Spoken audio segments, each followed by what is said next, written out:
What is up, everyone? So I've gotten a lot of requests after the BART video to do a Clipper Card video, so I'm going to do just that today. We'll go through how to buy a Clipper Card, how to put money back on a Clipper Card, and how to use a Clipper Card. All right, let's get started.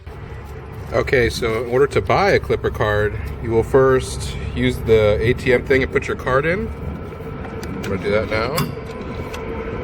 Remove, and you go to debit ATM card. You do your password,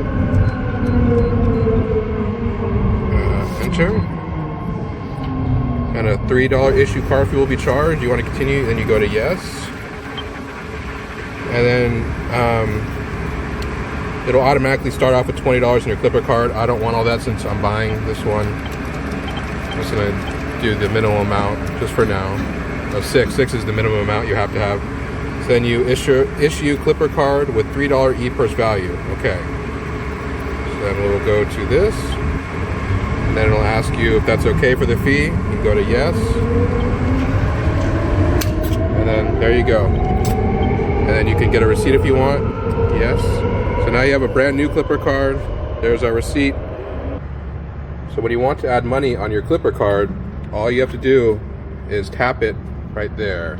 So. And then it'll allow you to insert your ATM card or whatever you're using. I'll do that right now.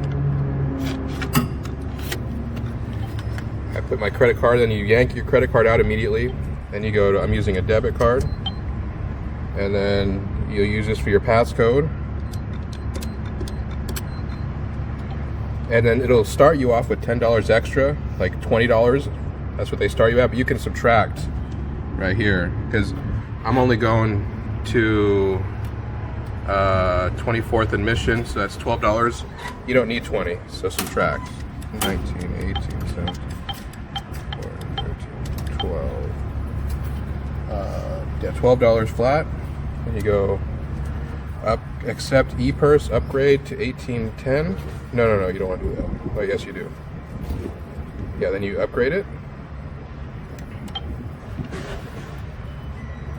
You want to continue? Yes. Then you gotta touch your Clipper Card on the thing one more time. So you're gonna touch one more time. And then it'll ask you if you want a receipt, and then you can go to whether yes or no. I'm gonna say yes. The receipt comes down here. So now you know how to get a Clipper Card and how to add money to a Clipper Card. So with your Clipper Card, in order to get on, you do not put it in here. You do not. You touch it on top of here. So ready? There you go. Okay. And that's how you use the Clipper Card and everything else.